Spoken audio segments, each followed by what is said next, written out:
मथुरा में सर्वे के आदेश, जामा मस्जिद के नीचे मंदिर और कोर्ट ने 20 जनवरी तक मांगी रिपोर्ट। हिंदू पक्ष बोला औरंगजेब ने ईदगाह बनवाई। वीएचपी ने कहा सर्वे से सामने आएगा सत्य। लखीमपुर खीरी में की गई हिंदू बेटी की हत्या, लव जिहादी अहमद ने ली उमा की जान। उमा से फातिमा बनी हिंदू बेटी की हुई निर्मम हत्या, करंट लगाकर मारी गई एक और हिंदू बेटी।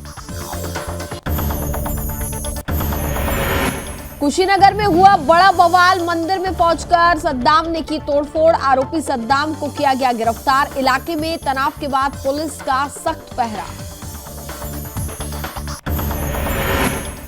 हरदोई में मुख्यमंत्री के निर्देशों की उड़ाई जा रही धज्जियां, गौशाला में तड़प कर मौत के घाट उतर रहे गौवंश। घायल गौवंशों का इलाज कराने के लिए नहीं पहुंच रहे डॉक्टर।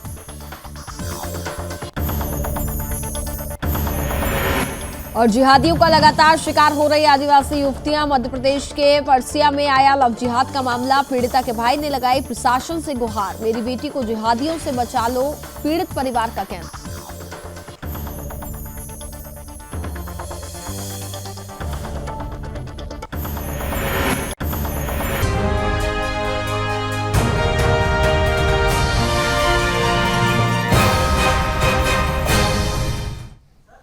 नमस्कार, मैं हूं आपके साथ कनिका अरोरा और आप देख रहे हैं सुदर्शन न्यूज। बुलेटिन की शुरुआत करते हैं इस वक्त की बड़ी खबरों के साथ। मथुरा के श्री कृष्ण जन्मभूमि और शाही ईदगाह विवाद में जिला कोर्ट ने बड़ा आदेश दिया है। मथुरा के सिविल जज की अदालत ने शाही ईदगाह के सर्वे का आदेश दे दिया है।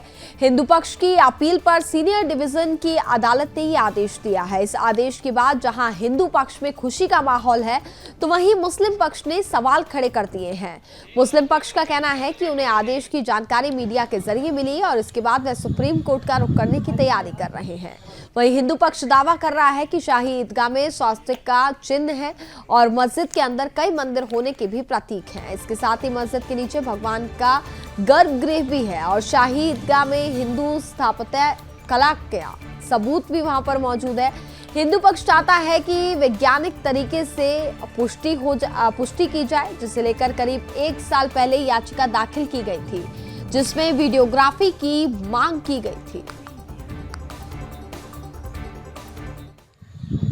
अखिल भारत हिंदू महासभा ने माननीय न्यायालय के द्वारा कई बार ये निवेदन किया है कि यहाँ पे इस तरीके की एक सर्वे होना चाहिए, लेकिन कुछ कारण रहे हैं कि सर्वे नहीं हो पाया है। लेकिन जो भी आज आदेश आया है, हर समुदाय के व्यक्ति को इसका सम्मान करना चाहिए, क्योंकि ब्रज में रहने वाला हर व्यक्ति भगवान श्री कृष्ण की औलाद है। यहाँ जितने भी समुदाय के लोग रह रहे हैं सब भगवान श्री कृष्ण की औलाद हैं। और मैं सिर्फ ये कहना चाहूँगी कि सत्य परेशान हो सकता है, पराजित बिल्कुल नहीं हो सकता। ये खुशी की लहर है, हिंदू ही नहीं हर समाज के और हर समुदाय के व्यक्ति को आज के दिन ये खुशी जाहिर करनी चाहिए और हम लोग कर रहे हैं। और आगे आने वाला जो भी फैसला होगा, बहुत जल्द फैसला आएगा और यहाँ एक भव्य मंदिर का निर्माण होगा। कृष्ण जन्मभूमि शाही ईदगाह, जिस पे मथुरा में कोर्ट का जजमेंट आया है कि वहाँ सर्वे होना चाहिए और 20 जनवरी तक उसकी रिपोर्ट कोर्ट में समर्पित करनी चाहिए, सौंपनी चाहिए। जैसा कि आप सभी जानते हैं, हम सनातनी जितने सहनशील हैं, पूरे विश्व में कोई उतना सहनशील है नहीं। रीजन कि इस देश में बहुसंख्यक हैं सनातनी हिंदू। हमारी मथुरा हो, हमारी काशी हो, हमारी अयोध्या हो, हर जगह पर ये सब जानते हैं कि ये मथुरा कृष्ण की है, अयोध्या भगवान श्री राम की है और काशी बाबा भोलेनाथ की है। इन तीनों ही जगह पर एक ऐसा विवाद क्रिएट किया गया जो आपस में मतभेद पैदा कर दे, और वो मतभेद सनातनियों की तरफ से नहीं होते। तो ये मैंने जब राम मंदिर की भूमि का जब कोर्ट में जब केस चल रहा था, तब भी हमने कहा था कि ये 3 जगह ऐसी हैं जहाँ सनातनियों के प्राण बसते हैं, हमें इन तीनों जगह दे देनी चाहिए। पर ये सब चीज़ें कोर्ट के थ्रू हो रही है, तो अभी भी हम सब अच्छा ही है। कोई भी चीज़ जब हम लोग आपस में डिस्कस नहीं कर सकते, निर्णय नहीं ले पाते हैं, तो वो फिर कोर्ट से ही आती है। और अब आपको सीधे लिए चलते हैं लखनऊ की ओर, जहां इस वक्त सीएम योगी आदित्यनाथ तो कोविड-19 के दौरान दिवंगत पत्रकारों के परिजनों को सहायता राशि देते हुए नजर आ रहे हैं। ये सीधी तस्वीरें हम आपको लखनऊ से दिखा रहे हैं, जिस दौरान आपको बता दें कि 53 दिवंगत पत्रकारों के परिजनों को 30 करोड़ की सहायता राशि वितरित करते हुए मुख्यमंत्री योगी आदित्यनाथ नजर आ रहे हैं। तो लखनऊ से ये सीधी तस्वीरें हम आपको दिखा रहे हैं।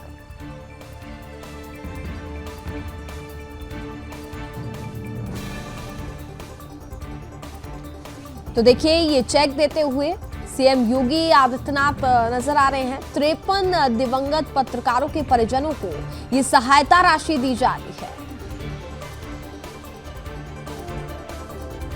तो ये सहायता राशि वितरित करते हुए सीएम योगी आदित्यनाथ, लखनऊ में ये कार्यक्रम हो रहा है, जहां पर इस वक्त सीएम योगी आदित्यनाथ कार्यक्रम में मौजूद हैं और दिवंगत पत्रकारों के परिजनों को सहायता राशि वितरित की गई है।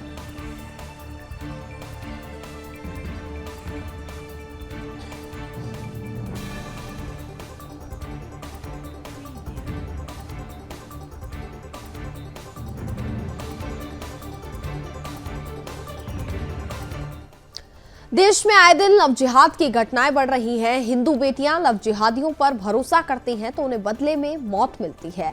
ऐसा ही कुछ हुआ लखीमपुर के गोला गोकर्णनाथ क्षेत्र में, जहां पर 8 वर्ष पूर्व हिंदू समाज की लड़की उमा शर्मा का विवाह हिंदू रीति रिवाज से ही हो रहा था। तभी जिहादी अहमद उसे भगा ले गया और उससे निकाह कर लिया और हिंदू युवती उमा शर्मा को फातिमा बना दिया। उमा के 2 छोटे छोटे बच्चे भी हैं।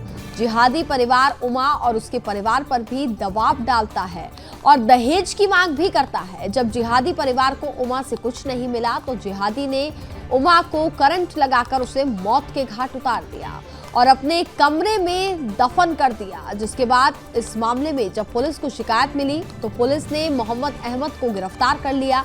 देश में ऐसी घटनाएं प्रतिदिन सामने आ रही हैं और लव जिहाद में एक के बाद एक हिंदू बेटियां लव जिहाद का शिकार हो रही है।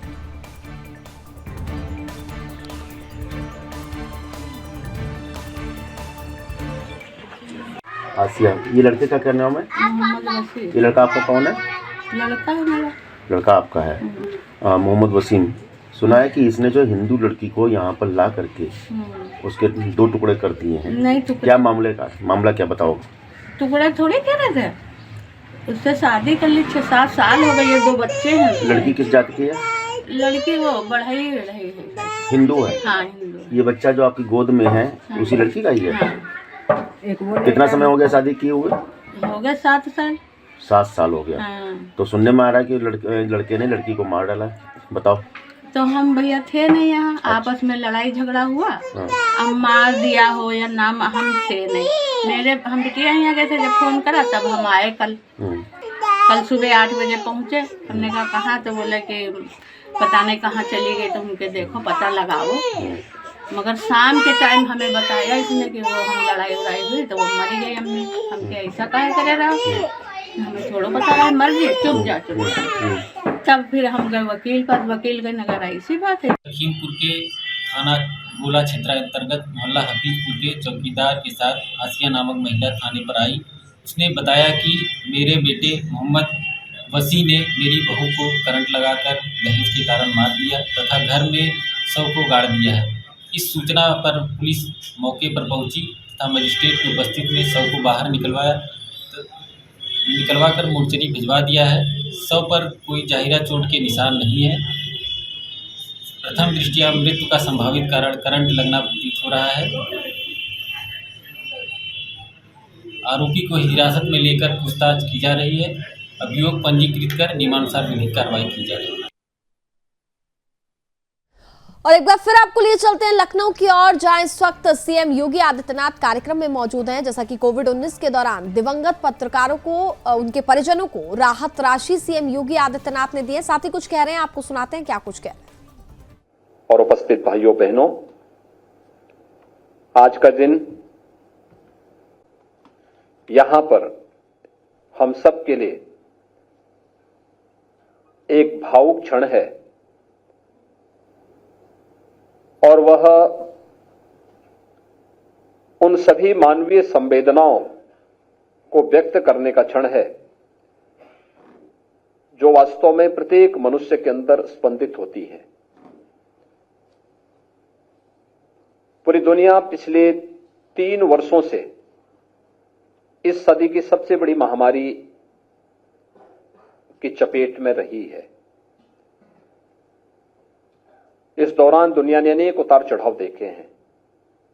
इस महामारी की दुनिया के कहीं पर 5वीं लहर, कहीं 4थी लहर, कहीं 3री लहर आ चुकी है और फिर से इसकी आहट सुनाई दे रही है। इस महामारी के दौरान पूरे देश के अंदर प्रधानमंत्री मोदी जी के नेतृत्व में भारत ने अपने देश के अंदर जिस प्रकार के अलग अलग लहर के दौरान या उससे पूर्व जिस प्रकार की निर्णायक तैयारियां की और इस महामारी से बचाव के जिस प्रकार के उपाय किए, वे हम सबके सामने हैं। और भारत के कोरोना प्रबंधन को विश्व स्वास्थ्य संगठन ने, यूएनओ ने, दुनिया के उन तमाम विकसित देशों ने स्वीकार किया है जिनके पास स्वास्थ्य की दुनिया में प्रसिद्ध संस्थान थे, लेकिन कोरोना जैसी महामारी के दौरान वे सब हतप्रत थे, इस महामारी के सामने पस्त थे। लेकिन टीम वर्क और राष्ट्रीय अनुशासन कैसे होता है, जहां भी यह अनुशासन देखने को मिला, वहां कोरोना जैसी महामारी पर काफी हद तक नियंत्रण करने में सफलता प्राप्त हुई। और भारत की 140 करोड़ की आबादी ने प्रधानमंत्री मोदी जी के नेतृत्व में उस राष्ट्रीय अनुशासन का परिचय दिया और परिणाम था कि लोकतांत्रिक मूल्यों के साथ जीते हुए, कार्य करते हुए पूरे देश ने एक टीम वर्क के रूप में इस महामारी को भी सामना करने की ठानी थी। और जो भी मंत्र प्रधानमंत्री मोदी जी के यहां से मिला, उन सभी के अनुसार उनके नेतृत्व में पूरा देश उससे जूझता हुआ दिखाई दिया। और हम लोगों ने देखा है, भारत का मीडिया स्वतंत्र है, लोकतांत्रिक मूल्यों के प्रति प्रतिबद्ध है, लेकिन कोरोना कालखंड के अंदर वो अनुशासन उनके मन में भी दिखा और उन्होंने उस अनुशासन के साथ लोगों को जोड़ने और उस जागरूकता के प्रचार प्रसार में जो योगदान दिया, मैं स्वयं उन दृश्यों को देख करके कभी कभी, क्योंकि कोरोना की आहट के साथ ही इस पूरे कार्यक्रम के साथ बहुत एक्टिव रूप से मैं जुड़ा रहा, लेकिन जो विजुअल्स आते थे, जो दृश्य देखे जाते थे, मैं देखता था। पत्रकार बंधु उस समय भी जाकर के, जब लॉकडाउन के बाद तमाम प्रवासी कामगार और श्रमिक आए, उनकी रिपोर्टिंग को करने, अवेयरनेस के कार्यक्रम को आगे बढ़ाने, जागरूकता के साथ लोगों को इस पूरे अभियान के साथ जोड़ने और साथ साथ शासन प्रशासन का ध्यान आकर्षित करने में भी एक बड़ी भूमिका का निर्वहन पत्रकार बंधु ने इस दौरान निर्विवाद रूप से प्रदेश के अंदर भी, देश के अंदर भी और दुनिया के अंदर भी किया। जहां अच्छा काम हुआ उसको उस रूप में व्यक्त करने। ब्रेक के बाद स्वागत है, खबरों में आगे बढ़ते हैं। भगवान बुद्ध की धरती कहे जाने वाले कुशीनगर में सद्दाम नाम के एक जिहादी ने मंदिर में तोड़फोड़ की है। इस घटना के बाद इलाके में तनाव का माहौल है। दरअसल थाना तुकरपट्टी क्षेत्रांतर्गत ग्राम राजपाकड़ में एक सद्दाम नामक जिहादी ने एक मंदिर में घुसकर के तोड़फोड़ की और मंदिर की मूर्तियों को क्षतिग्रस्त कर दिया गया और वहां पर रखे सारे सामान को इधर उधर फेंक दिया गया। ये खबर जैसे ही इलाके के लोगों तक पहुंची तो बवाल मच गया। बड़ी संख्या में लोगों की भीड़ मंदिर के सामने जुट गई। तनाव बढ़ता हुआ देख पुलिस भी फौरन मौके पर पहुंच गई और हंगामा कर रहे लोगों को शांत करवाने की कवायद शुरू की और आरोपी सद्दाम को बिना देर किए हिरासत में ले लिया है। यहां सद्दाम की एक हरकत ने हिंदू समाज के लोग गुस्से में हैं और इलाके के लोग सद्दाम की इस करतूत के लिए सख्त सजा की मांग भी कर रहे हैं। फिलहाल इलाके में शांति व्यवस्था बनाए रखने की अपील की है। थाना तुरपट्टी के अंतर्गत राजापागढ़ नामक ग्राम में एक युवक के द्वारा एक धर्म विशेष समुदाय के धार्मिक स्थल पर कुछ वस्तुओं को क्षतिग्रस्त करने का प्रयास किया गया। तत्काल युवक को पुलिस द्वारा हिरासत में ले लिया गया है। सुसंगत धाराओं में मुकदमा पंजीकृत करके अग्रिम विधिक कार्रवाई की जा रही है। मौके पर पूर्ण रूप से शांति व्यवस्था कायम है। हरदोई जनपद में मुख्यमंत्री योगी आदित्यनाथ के निर्देशों की जमकर धज्जियां उड़ाई जा रही है। गौवंशों के प्रति जिला प्रशासन सक्रिय नजर नहीं आ रहा है। दरअसल हरदोई की भदेउरा ग्राम सभा में बनी गौशाला में गौवंशों की तड़प तड़प करके मौत हो रही है और गौशाला में समुचित चारे पानी की व्यवस्था न होने से गौवंशों की मौत होने का मामला सामने आया। ग्रामीणों के मुताबिक गौशाला में घायल गौवंश का इलाज करने के लिए पशु विभाग के डॉक्टर वहां पर नहीं जाते हैं और कई सारे गौवंशों की तड़प तड़प करके मौत हो रही है और वहीं जिम्मेदार प्रशासनिक अधिकारी पूरी तरीके से मौन नजर आ रहा है।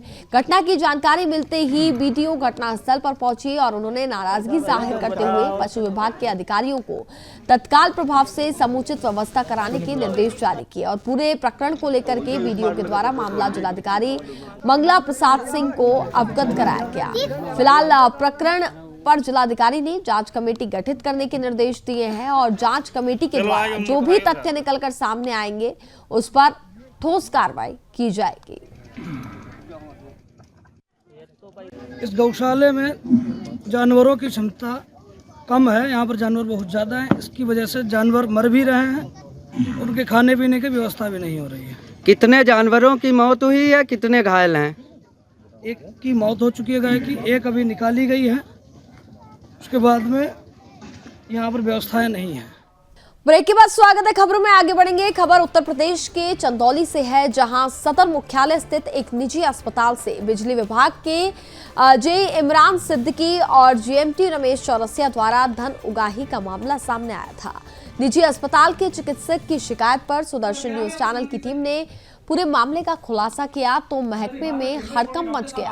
आनंद फानंद में उच्च अधिकारियों ने निजी अस्पताल के चिकित्सक से धन उगाही किए पैसे वापस कराते हुए कनेक्शन का कार्य आरंभ करा दिया। दरअसल निजी अस्पताल चिकित्सक डॉक्टर आनंद प्रकाश तिवारी ने अस्पताल परिसर में बिजली की खपत बढ़ने के कारण 4 किलोवाट की क्षमता को 25 किलोवाट की क्षमता में करने का प्रार्थना पत्र दिया था और इस दौरान बिजली विभाग के कर्मचारियों द्वारा हर कार्य की एवज में रिश्वत की मांग किए जाने लगी और जे इमरान सिद्दीकी के साथ जीएमटी रमेश चौरसिया द्वारा कार्य को अंजाम देने की एवज में धन उगाही किया गया।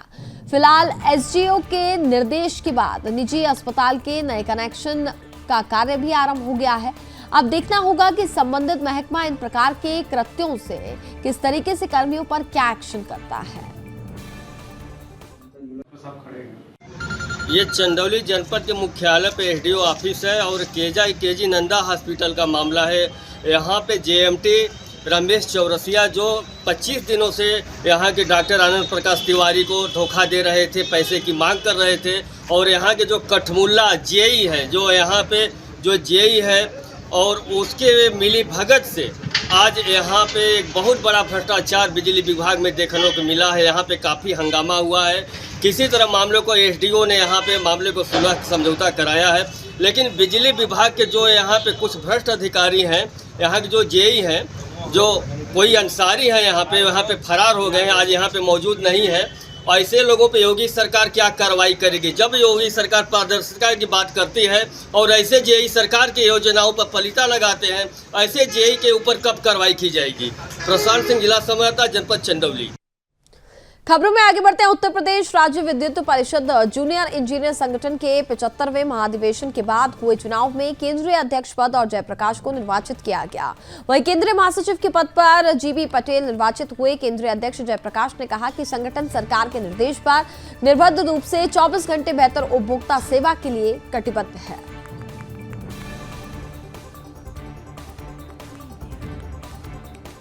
क्या प्रमुख मांगे रहेंगी आपकी, क्या मुद्दे रहेंगे? हमारे सामने जो चुनौतियां हैं उत्तर प्रदेश सरकार की, जो आकांक्षाएं कि धरातल पर हर घर बिजली, हर पल बिजली, निर्बाध बिजली कैसे हो, उसके लिए मेन मनी मटेरियल व्यवस्था की कमी, इन सब को समय समय पे हम जो उजागर करते रहे हैं, इनको कैसे प्राप्त किया जाए। 15 सूत्री मांगे आपके कहाँ तक पूरी हुई और क्या आगे आप लोगों का इस पर कार्रवाई होगी? दुर्भाग्य है कि 15 दिन के बाद भी उत्तर प्रदेश का पावर का मैनेजमेंट न तो कुछ बातचीत किया, न ही कोई आदेश निर्गत किया।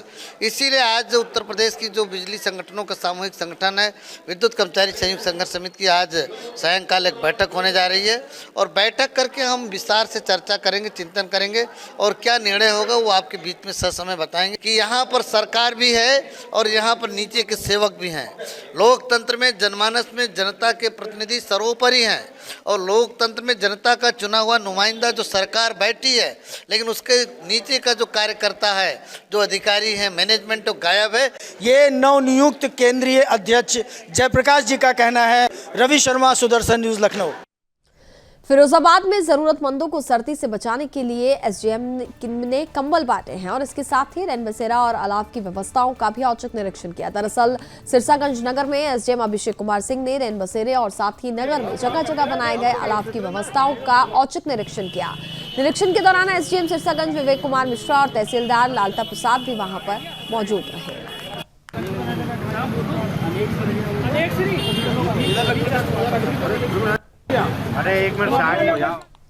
अगली खबर उत्तर प्रदेश के चित्रकूट से है, जहां पुलिस ने टावर से बैटरी चोरी में 2 आरोपियों को गिरफ्तार कर लिया है। उनके पास से चोरी की 9 बैटरी, अवैध तमंचा, कारतूस और चोरी में प्रयुक्त किए जाने वाले पिकअप गाड़ी को भी बरामद किया गया है और आरोपियों ने कानपुर में बैटरी बेचने की बात भी कबूली है। आरोपियों के पास 5 साथी अभी भी उनके फरार बताए जा रहे हैं, जिनको गिरफ्तार करने का प्रयास लगातार किया जा रहा है।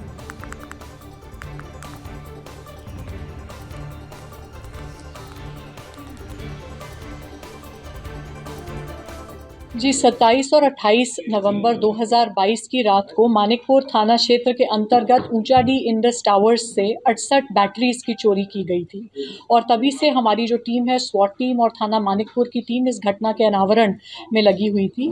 जो इंडस टावर्स के सुपरवाइजर हैं, उनकी तहरीर पर मुकदमा पंजीकृत किया गया था 457 और 380 आईपीसी धाराओं के अंतर्गत। तो आज 24/12/2022 को इस घटना का खुलासा हम कर सके हैं और 2 मुख्य आरोपी संतोष और अमित साहू, उनकी गिरफ्तारी की है। ये एक 7 लोगों का गिरोह है जो मध्य प्रदेश और उत्तर प्रदेश में। अगली खबर उत्तर प्रदेश के मुरादाबाद से है, जहां बिलारी में राष्ट्रीय स्वयंसेवक संघ द्वारा अभिमन्यु बाल पद संचालन का आयोजन किया गया, जिसमें सभी कक्षा 3 से लेकर के कक्षा 8 तक के बच्चे राष्ट्रीय स्वयंसेवक संघ की वेशभूषा में नजर आए और बिलारी नगर के प्राचीन मंदिर पोड़ाखेड़ा से शुरू होकर के पूरे नगर में भ्रमण किया गया। इस दौरान भाजपा नगर मंडल की टीम द्वारा बच्चों को प्रोत्साहन करने के लिए नगर में विभिन्न स्थानों पर पुष्प वर्षा भी की गई।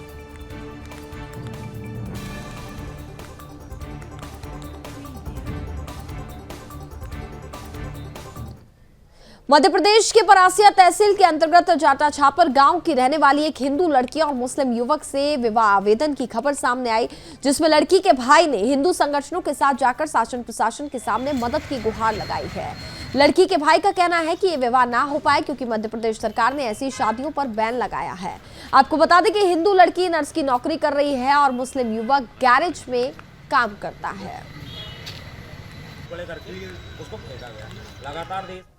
और इसी के साथ फिलहाल इस बुलेटिन में बस इतना ही। देखते रहिए सुदर्शन न्यूज। जय हिंद।